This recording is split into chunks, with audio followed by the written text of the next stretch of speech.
tal? Muy buenos días. Hoy es miércoles 24 de septiembre, son las 11 de la mañana con 1 minuto y el día de hoy hablaremos sobre hay un personaje que teníamos pendiente ya en este espacio con motivo de este evento que tuvo lugar allá en China con respecto al fin de la Segunda Guerra Mundial, los 80 años, la conmemoración que hizo el gobierno de China por los 80 años del fin de la Segunda Guerra Mundial. Se reunieron una serie de personajes sobre los cuales hemos estado abordando, ya lo hicimos con Narendra Modi, ya hablamos sobre Vladimir Putin, ya hablamos sobre Kim Jong-un, pero hoy nos dedicaremos a exponer un poco sobre quién es Xi Jinping, este presidente chino, quien para muchos es prácticamente un personaje que ha tenido la capacidad de concentrar un poder, de consolidarse como un líder de este país, como no se había visto desde el fundador de la República Popular de China, desde Mao Zedong allá en 1949. No se había visto un personaje, un líder con esa fortaleza como lo es Xi Jinping, con la diferencia, la notable e importante diferencia que lo hace en un contexto en el que el gigante asiático se ha consolidado como una de las principales economías del mundo. Es un motor enorme el que tiene China particularmente, y sobre todo lo está haciendo con una serie de objetivos en mente. Mientras Donald Trump se está encargando con estas medidas proteccionistas de estarse ganando enemistades, disgustos a lo largo del mundo, lo que ha hecho Xi Jinping es aprovechar este momento en el que Occidente con Estados Unidos al frente parece ir mermando en su capacidad. Él ha ido buscando aliados a lo largo del mundo y sobre todo en este evento fue clave, por una parte, mostrar el poderío militar que tiene China.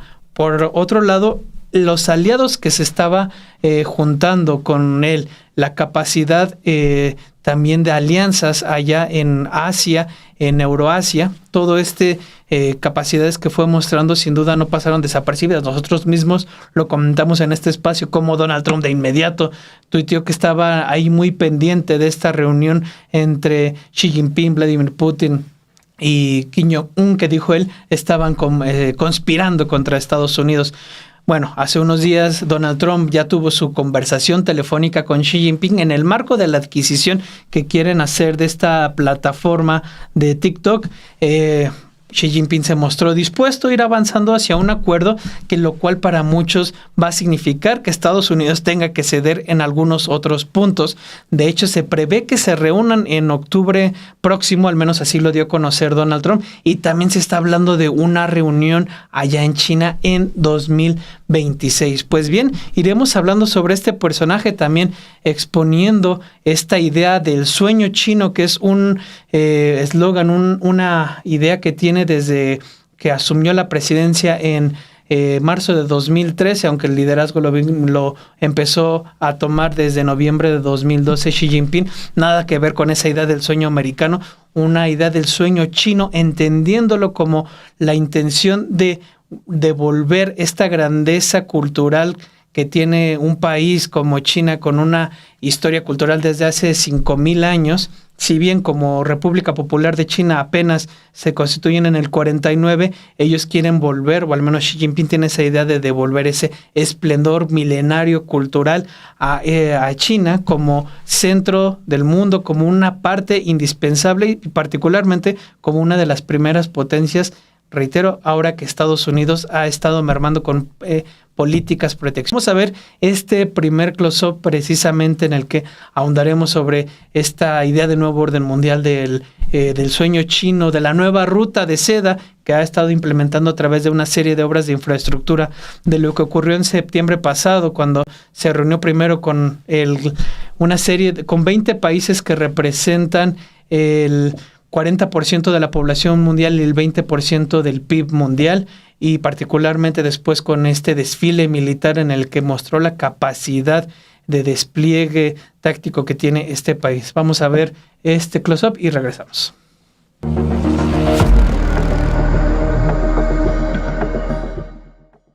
El sueño chino de Xi Jinping.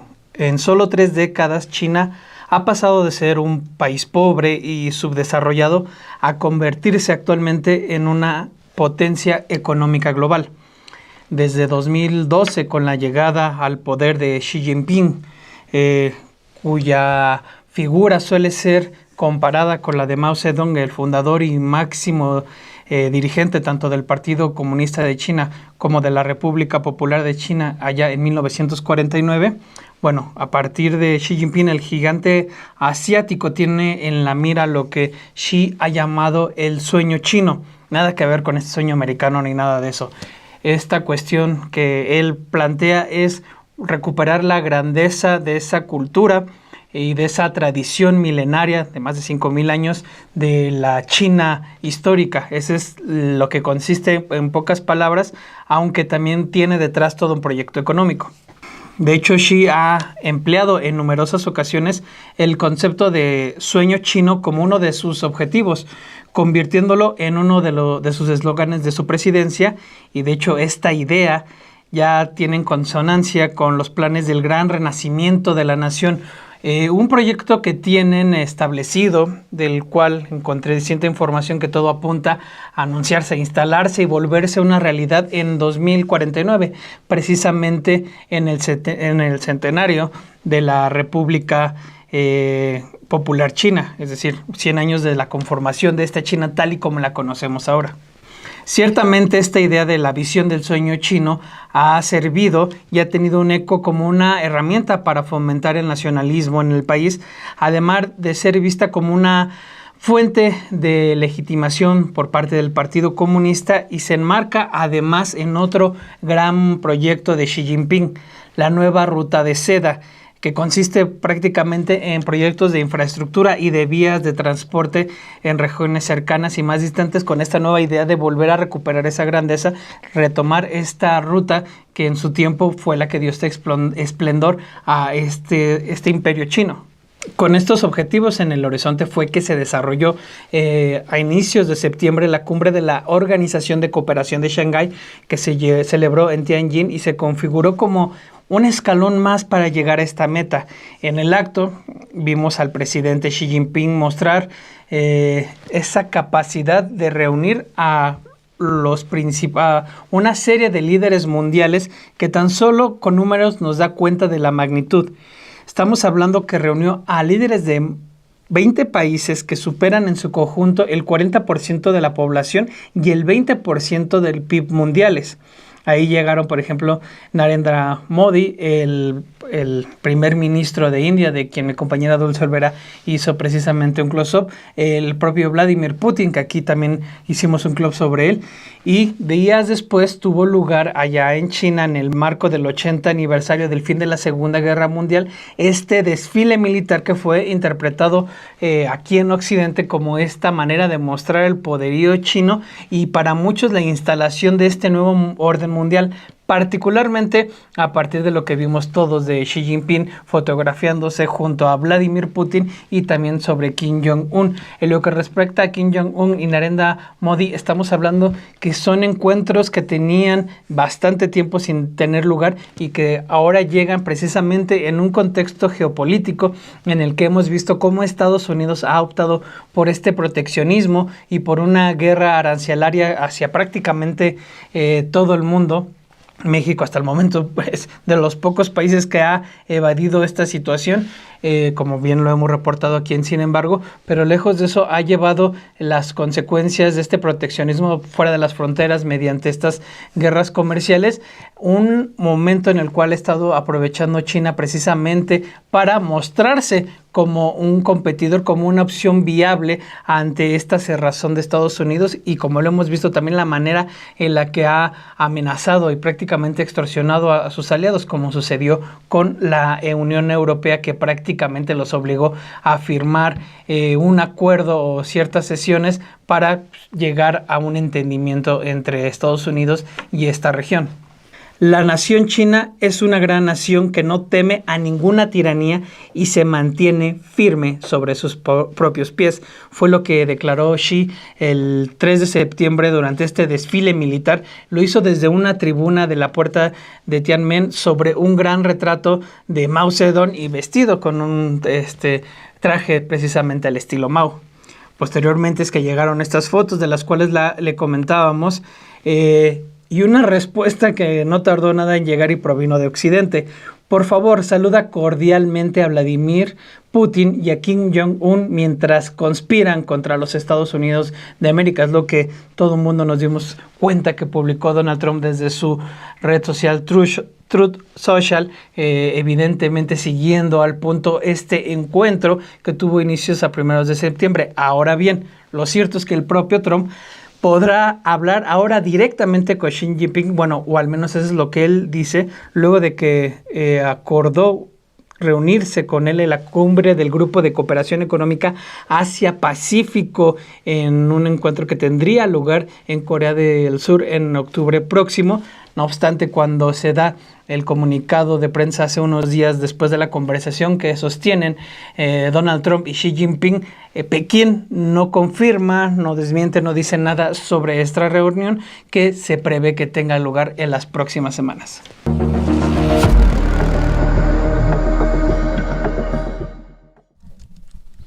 Pues bien, ahí lo tiene. Recuerde dejar su like, no se lo olvide. Es muy importante que ahorita que esté acompañándonos, deje su like para que pueda ver más programas como este. Igual le vayan llegando y este programa pueda tener un mayor alcance para otros nuevos tipos de usuarios. También no olvide suscribirse tanto al canal de Sin Embargo al Aire como a Estudio B de Sin Embargo al Aire, donde también hay contenido exclusivo que tenemos en esta plataforma, sobre todo muchas veces recortes o mejores momentos de determinados programas que tenemos. Regresando ahora sí a nuestro personaje en cuestión, vamos a hablar un poco sobre la vida de Xi Jinping, quien él es hijo de uno de los principales fundadores del Partido Comunista, de Xi padre. Básicamente fue uno de los secretarios de propaganda del Partido Comunista, acompañó a Mao Zedong ahí en la lucha en la guerra civil, adquirió puestos relevantes ya en la Constitución de la República Popular de China. En ese entorno fue que empezó a crecer Xi Jinping. Sin embargo, en un momento determinado, se da una ruptura entre el papá de Xi Jinping y Mao Zedong, quien prácticamente lo acusan por haber permitido que se publicara una novela en la cual había una parodia, se hacía una parodia de Mao Zedong. Lo investigan, lo encuentran culpable, lo mandan a arresto domiciliario y con ello empiezan ellos a vivir momentos complicados. Posteriormente llega la revolución cultural de Mao Zedong y mandan a jóvenes de las ciudades a ser reeducados al campo. Entre esos jóvenes se encuentra Xi Jinping, quien pasa 7 años prácticamente trabajando en el campo, de acuerdo con la versión, el discurso oficial. En ese tiempo se pasó viviendo en unas cuevas, y de acuerdo con las propias memorias de el propio Xi Jinping, él reconoce que en un principio pues básicamente no confiaba en los campesinos, era mucho trabajo, se sentía un poco rebasado, y al final reconoce que ese tiempo que él estuvo trabajando en el campo le permitió cambiar de visión y entender de alguna manera. Salió siendo una persona, esto siempre de acuerdo a la narrativa oficial, una persona distinta. Ciertamente con la muerte de Mao Zedong, muchos funcionarios que habían sido separados, enjuiciados, purgados, pues en el caso del papá de Xi Jinping, pues él termina adquiriendo puestos de relevancia, y al momento el que termina adquiriendo puestos de relevancia, pues también empieza a cambiar el panorama para Xi Jinping. Había intentado ingresar en 9 ocasiones al Partido Comunista, y evidentemente, siendo que su padre se encontraba y había sido enjuiciado y se encontraba en prisión domiciliaria, en esas 9 ocasiones fue rechazado porque iba a ser mal visto que el hijo de una persona que había sido procesado por faltas graves contra Mao Zedong hubiera sido aceptado para incorporarse a las filas del Partido Comunista Chino. Empieza a cambiar el panorama y él empieza a tener pequeños cargos. Es el máximo líder del Partido Comunista en un poblado donde él se encuentra en ese exilio que tiene del campo. Posteriormente va adquiriendo más funciones. Él en un inicio empieza a hacer carrera dentro del ejército chino.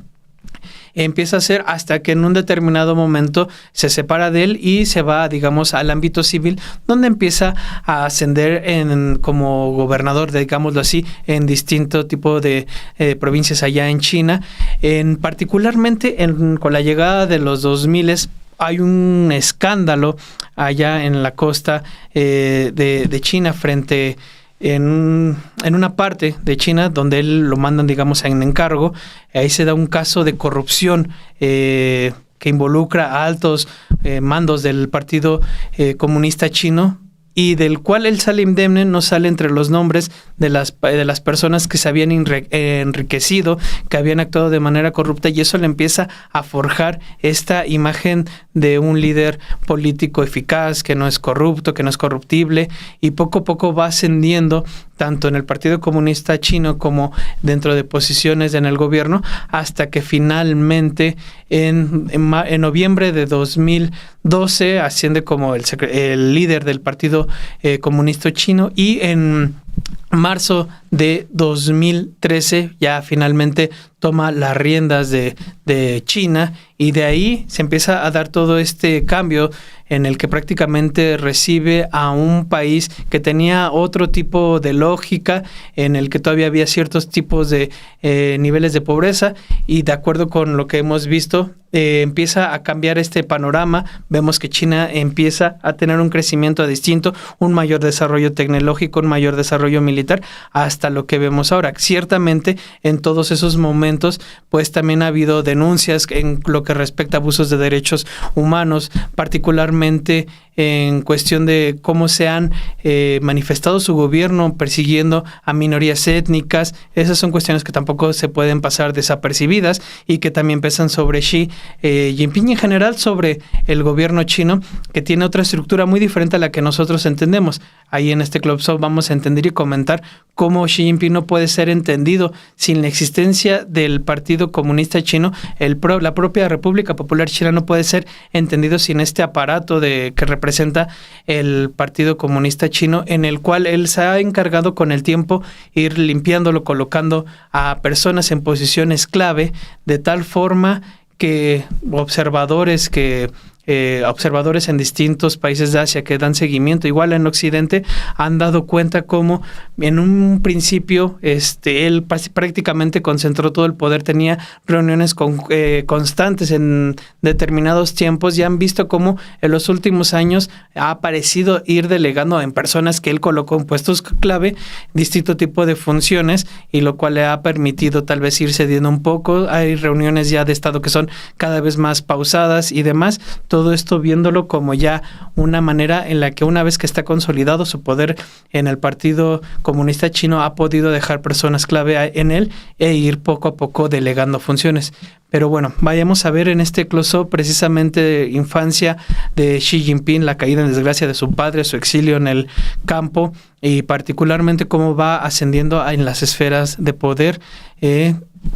Una vez que su padre, a la muerte de Mao Zedong, vuelve a recuperar sus posiciones de poder, y al mismo tiempo él puede ingresar al Partido Comunista Chino. Vamos a ver esto y regresamos.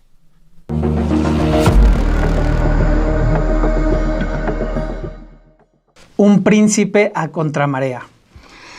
Xi Jinping nació en junio de 1953 en Pekín. Su padre, Xi Chongshun, fue un líder militar durante las décadas de 1930 y 1940 durante la Guerra Chino-Japonesa, y posteriormente durante la Guerra Civil de 1945 a 1949. Trabajó como subdirector del Departamento de Organización del Partido Comunista y posteriormente como comisario político para todo el noreste del país antes de 1949. Xi padre se trasladó a Pekín cuando se estableció el nuevo estado, la República Popular de China, en 1949. Fue nombrado director del Departamento de Propaganda del partido, ojo aquí, director del Departamento de Propaganda del partido, eso es clave, y elegido miembro del máximo órgano de dirección del Partido Comunista, el Comité Central, en 1956. Fue ascendido 3 años después, en 1959, para convertirse en uno de los varios viceprimeros ministros, es decir, funciones, integrar el gabinete, por decirlo así, de Mao Zedong en ese entonces.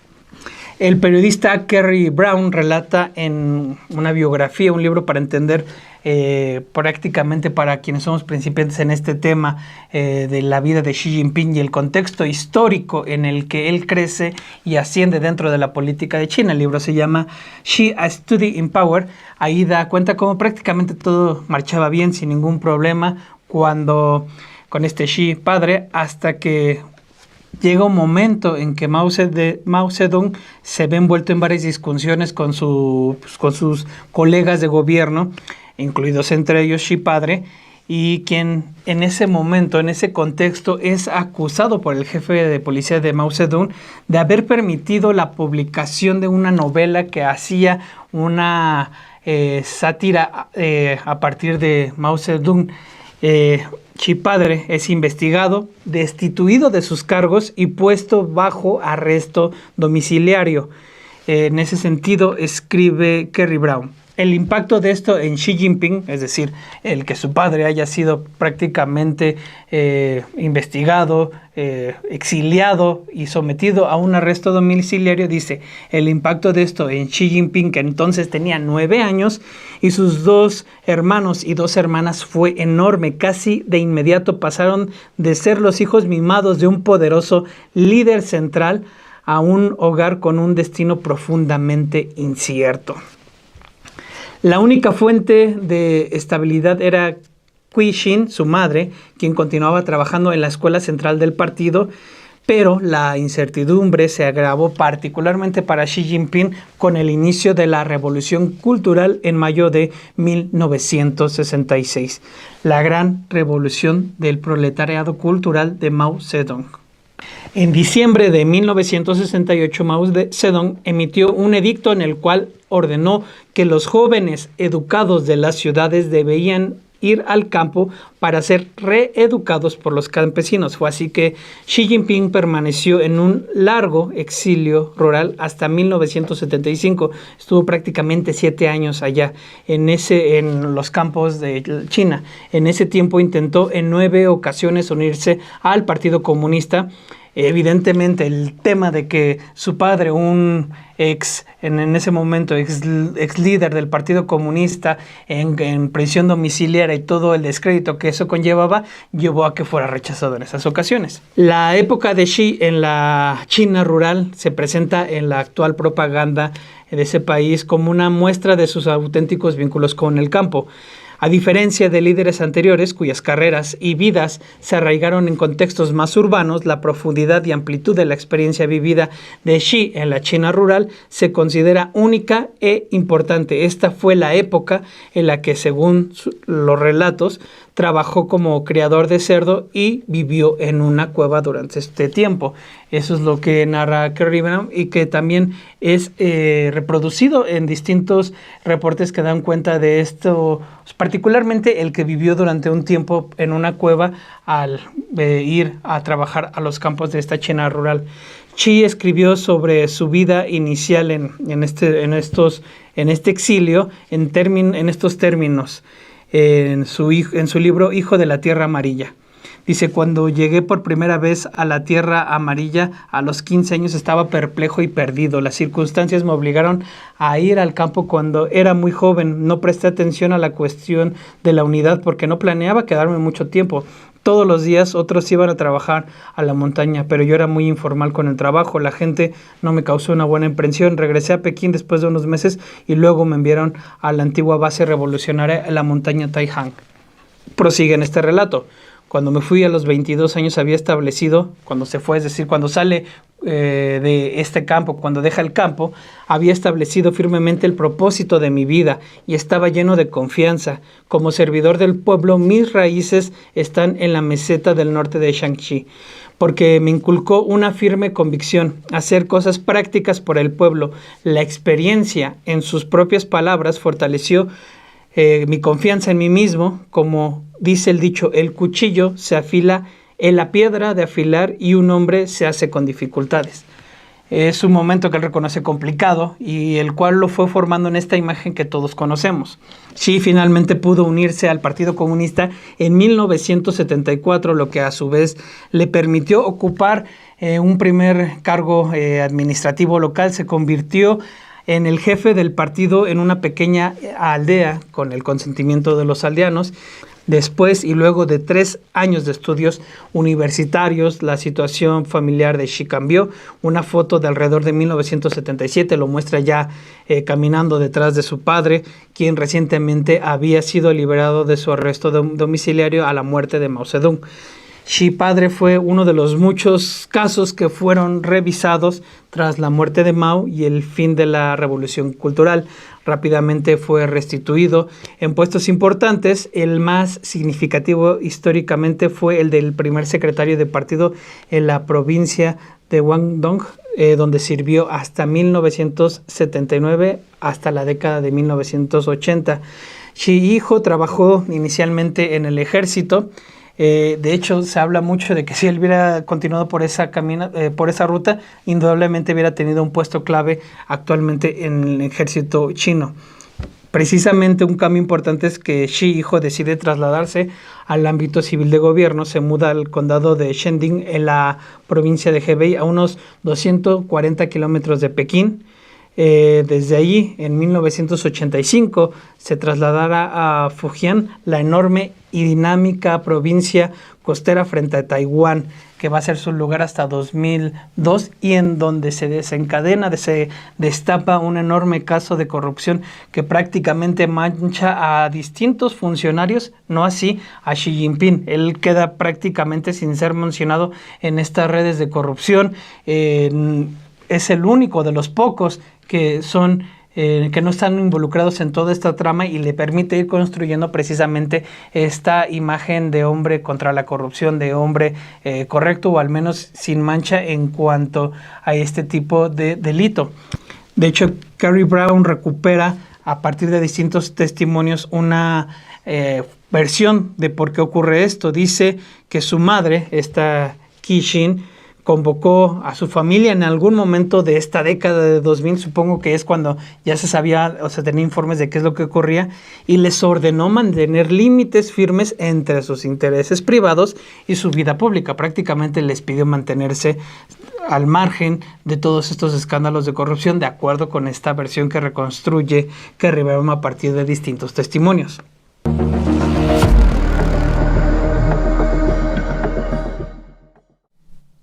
Pues bien, antes que nada le mando ahí un pequeño saludo a mi querido Bebe Leo y pues bueno, dándole seguimiento a este tema, en este último close-up vamos a hablar sobre el ascenso ya una vez que se instala como máximo dirigente del Partido Comunista Chino y también como ya presidente de China, quien toma las riendas del país, cómo va avanzando en ese sentido con la idea de ir configurando, dando forma a esta idea del sueño chino y particularmente a marcar su estilo y el entender por qué se vuelve él una figura que de inmediato tiene la capacidad de consolidar su poder, algo que lo que veía en este libro que hacen sobre esta biografía que hacen sobre Xi Jinping, es la capacidad que tiene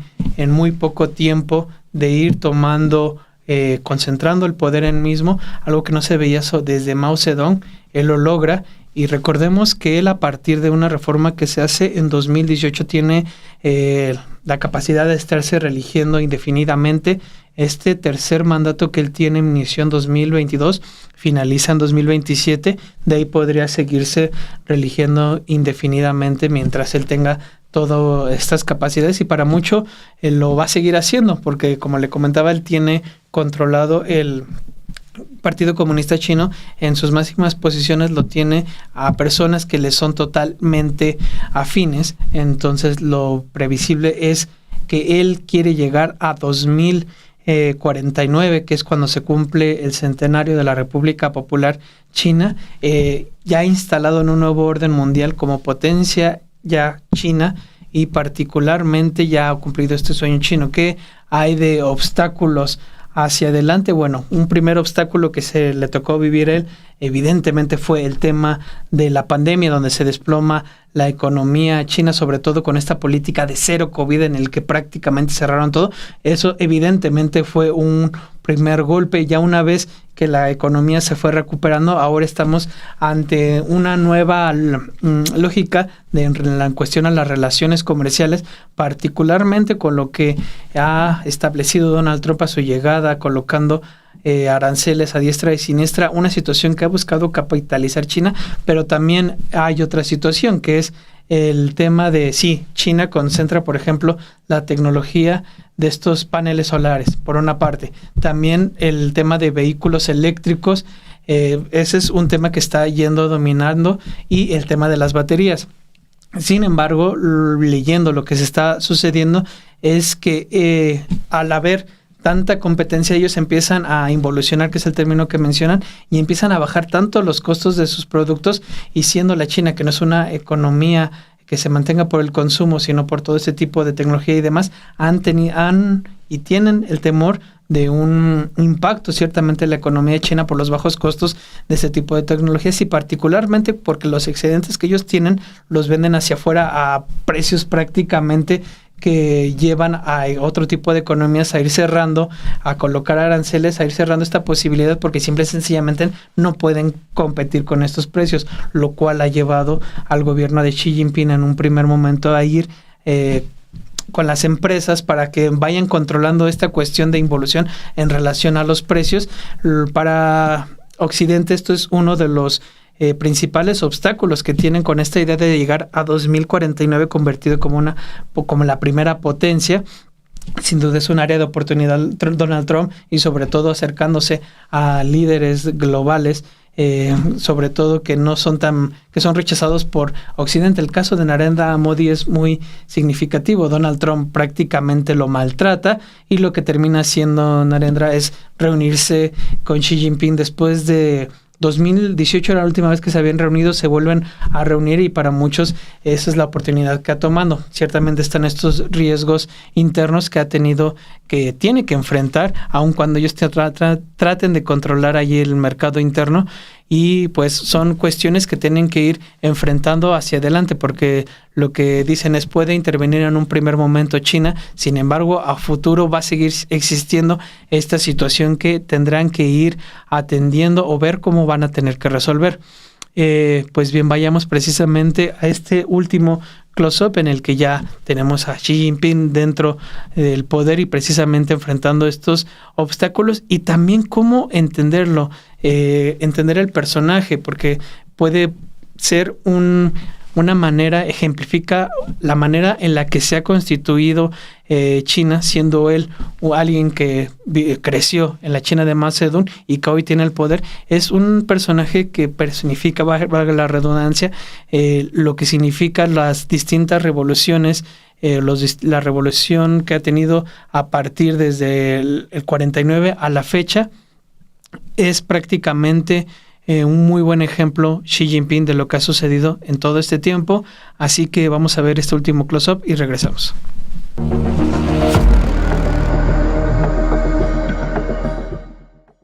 La llegada a la presidencia de China. Xi Jinping es nombrado en 2000 secretario del Partido Comunista en la provincia de Zhejiang, después de ganarse precisamente su reputación como un luchador contra la corrupción y en marzo de 2007 es nombrado secretario en Shanghái. Posteriormente, Xi Jinping es designado secretario general del Partido Comunista Chino en noviembre de 2012 y meses después lo hace como presidente de la República Popular de China. Ojo, desde 2018 Xi Jinping puede ser reelecto como presidente en periodos de cada 5 años sin restricción de mandato. Este mandato que está corriendo inició en 2022, culmina hasta 2027 y de ahí puede ser reelecto indefinidamente. Allá se maneja otro tipo de sistema prácticamente regido por lo que es el Partido Comunista Chino. No se puede entender a Xi Jinping sin el Partido Comunista Chino, y el Partido Comunista es prácticamente el eje rector de la política desde que fue fundado el Estado de la República Popular China como lo conocemos a la fecha. Xi Jinping sucedió a Hu Jintao, quien era conocido por haber dominado el arte de convertir a China en una vasta fábrica de crecimiento económico, cuadruplicando su PIB durante la década que ocupó de 2002 a 2012, un logro sin igual en la historia moderna. Xi, por su parte, es visto como el líder que ha consolidado su poder más rápidamente, con mayor rapidez y eficacia desde la época de Mao Zedong. Se dice que precisamente él ha podido renovar cierto tipo de estructuras del poder ahí dentro del Partido Comunista Chino. Ahí tiene gente de su confianza y leyendo dan cuenta de cómo en un inicio era una mano férrea que controlaba cada uno de los procesos, reuniéndose constantemente, manteniendo todo el control para evitar disidencias, oposiciones y demás. Y los mismos reportes han dado cuenta cómo en los últimos años ha ido delegando, cediendo un poco cada vez más estas estructuras, ya que han sido renovados por nuevos cuadros, deshaciéndose tal vez de esos viejos cuadros de su confianza que le han permitido ir delegando cada vez más funciones, pero él siempre manteniendo el control a partir de lo que se establece mediante reglas muy establecidas. Él deja, digamos, todas las directrices, las reglas, cómo se van a funcionar, y cada vez ha ido delegando más. Eso es, claro, de acuerdo a lo que han reportado desde acá la prensa de Occidente, observadores también de allá de Asia, de otros países que han dado seguimiento a cómo las reuniones que antes eran constantes, por ejemplo, esto lo reporta The Economist, reuniones que antes eran muy seguidas, constantes, se han ido visto que ahora son cada vez más esporádicas, lo cual da precisamente a esta interpretación y este análisis. El propio Kerry Brown resume así esta cuestión del propio Xi Jinping, que con él estamos hablando que es una nueva China con más dinero, evidentemente más tecnología, más equipo militar que nunca, como lo demostró a inicios de septiembre, en comparación con un Occidente, particularmente Estados Unidos, como lo hemos visto, que se ha estado yendo debilitando. Dice Kerry Brown, su trayectoria vital sirve de analogía para la historia reciente de China. De sus primeros años como hijo de una familia privilegiada y de alto rango en Pekín en la década de 1950, pasando por la desgracia del arresto domiciliario de su padre de 39 años en 1962, hasta las dificultades que sufrió tras ser exiliado de Pekín a finales de esa década y el consiguiente esfuerzo para recuperar la respetabilidad social y el éxito político.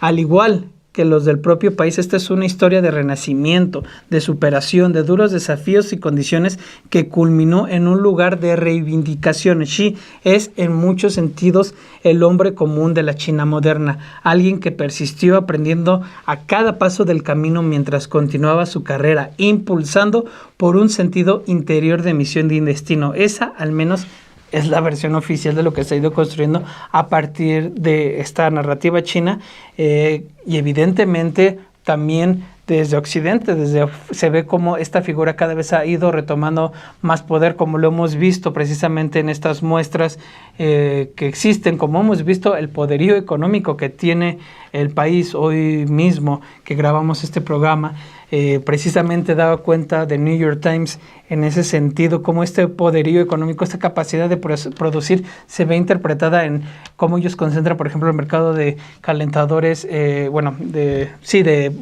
baterías de sol, de celdas solares, de automóviles eléctricos, de baterías para automóviles eléctricos, lo cual a su vez está volviendo en su contra debido a que la propia competencia que existe dentro de la propia China está haciendo una involución, así lo manejan ellos, en el costo de sus productos que han estado disminuyendo cada vez menos. Eso tomando en cuenta que es una economía que se sustenta en eso y no tanto a través del consumo, ha causado problemas, sobre todo cuando los excedentes que tiene China se van a vender hacia alrededor del mundo a precios muy baratos, lo cual a su vez lleva a que se les impongan impuestos o que se impida que se vendan, ha llevado al propio Partido Comunista, al propio gobierno chino a ir a empezar a reunirse con las empresas y meterles cierto tipo de controles para evidentemente ir controlando esta situación. Hay otros temas de los cuales también es relevante hablar, el tema de la cuestión ambiental. El propio Xi Jinping en el discurso reconoce que eso es algo que tienen que ir atendiendo. Ciertamente han disminuido las emisiones a partir de distintos reportes, tienen ciertos límites, pero para muchos todavía es en general es más lo que se tiene que ir haciendo en esta materia. El propio Xi Jinping lo ha reconocido en sus discursos, pero también es cuestionado al respecto. Son distintos rubros a los que se les va identificando y sin duda para muchos es elemental ver que existe es una figura de peso importante. El propio Donald Trump así lo considera y de ahí la necesidad de querer reunirse constantemente con él. A Donald Trump le gusta reunirse con las figuras de poder y no es fortuito precisamente que se haya buscado esta reunión que está prevista a tener lugar en octubre próximo.